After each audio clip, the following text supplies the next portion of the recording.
नमस्कार दोस्तों, हमारी जो कल की क्लास थी वो basic share market stock market के बारे में थी। तो आज उसी का पार्ट है इक्विटी के बारे में हम बात कर रहे हैं। हमने पहले अध्याय में पढ़ा था कि इक्विटी में निवेश क्यों करें। इक्विटी एक ऐसा विकल्प है जिसमें महंगाई दर से कहीं ज़्यादा रिटर्न देने की क्षमता है। अब सवाल आता है कि इसमें निवेश करें कैसे।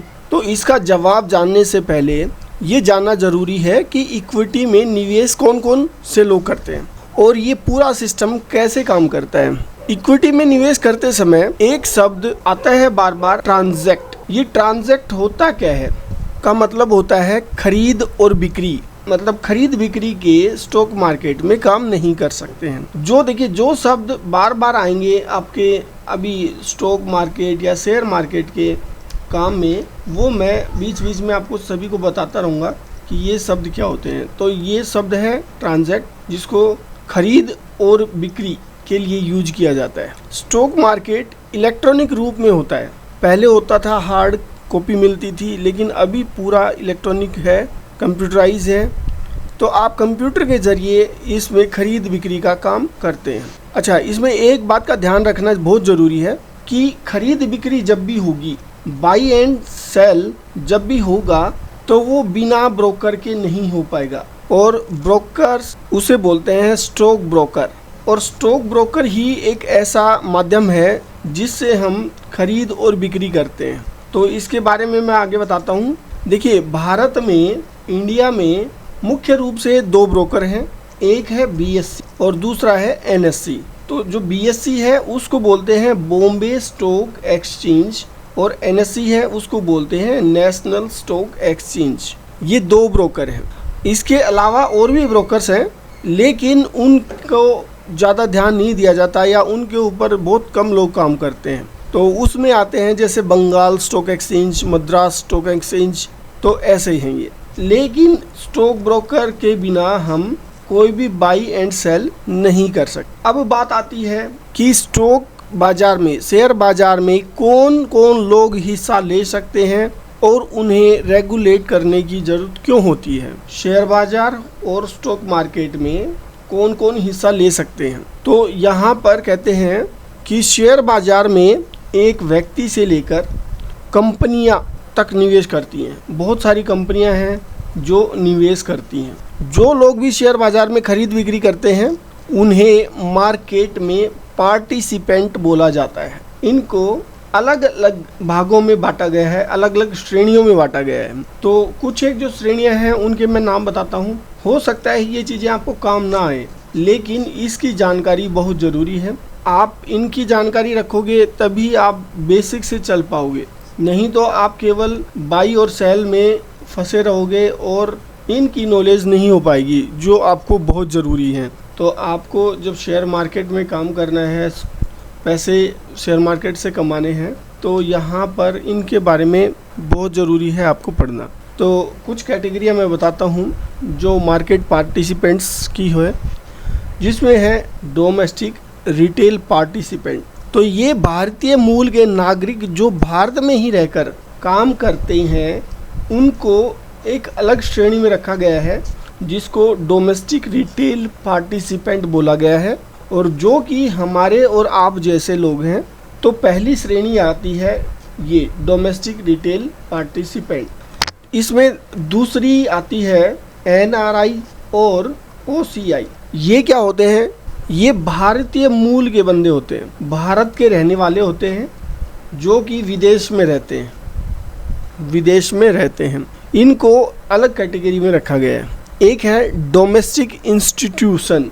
तो इसमें कौन कौन आता है? इसमें वो बड़ी कंपनियां आती हैं, भारत की कंपनियां हैं, वो सारी कंपनियां डोमेस्टिक जो बड़ी कंपनियां होती वो इसके अंदर आती हैं, जैसे LIC वगैरह। तो ये डोमेस्टिक इंस्टीट्यूशन में आती हैं। एसेट मैनेजमेंट कंपनियां, ये क्या होती हैं?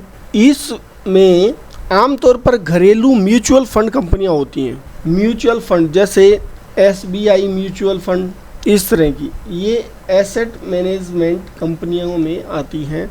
इससे अगला है फॉरेन इंस्टीट्यूशन इन्वेस्टर। इसमें विदेशी कंपनियां जो विदेशी एसेट मैनेजमेंट कंपनियां या हेज फंड वगैरह होते हैं वो आती हैं। तो निवेश किसी भी कैटेगरी या वर्ग का हो सकता है। शेयर बाजार में भाग लेने वाली हर एंटिटी मुनाफा कमाना चाहती है, और जब पैसे की बात आती है तो इंसान के अंदर लालच और डर दोनों बहुत ज़्यादा होता है कि आपने पैसा लगाया कहीं डूब ना जाए, ऊपर जाने की बजाय कभी नीचे चला जाए। आपने पैसा लगाया कि कभी कंपनी भाग ना जाए, तो ये डर हमेशा रहता है। और लालच भी होता है कि मैंने यहाँ पर जो पैसे लगाए हैं वो मुझे अच्छे खासे बन के मेरे पास रिटर्न आए, तो ये एक लालच भी होता है।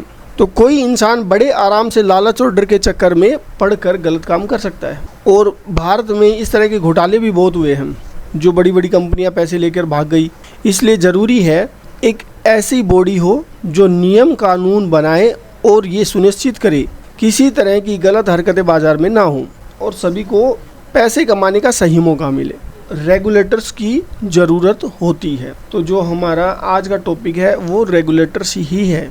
तो इसमें भारतीय बाजार का जो रेगुलेटर है, the security and exchange board of India, जिसको बोलते हैं सेबी।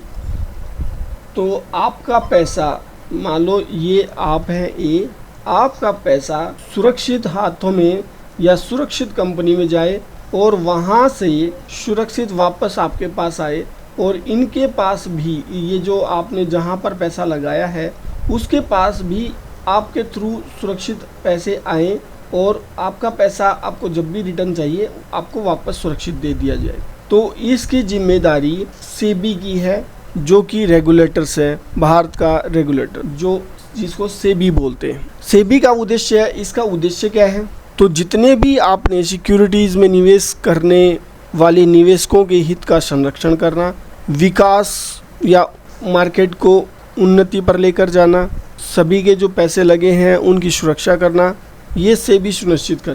सेबी ये जो दोनों एक्सचेंज हैं, बॉम्बे स्टॉक एक्सचेंज और नेशनल स्टॉक एक्सचेंज, ये अपना काम सही तरीके से करें। शेयर बाजार में कोई भी एंटिटी कोई गलत काम ना करे, वो सेबी रोकती है। सेबी देखती है कि शेयर बाजार या कंपनियां केवल अपने खुद के फायदे के लिए काम ना करें, वो छोटे निवेशकों के हित की रक्षा भी करते। जिनके पास बड़ा पैसा है, बड़ी पूंजी है, वो अपने हिसाब से बाजार में हेर फेर ना करें, और सेबी पूरे शेयर बाजार का विकास करती है। तो ये आज का जो हमारा रेगुलेटर्स का अध्याय था पार्ट 2, वो आज यहीं ख़त्म कर।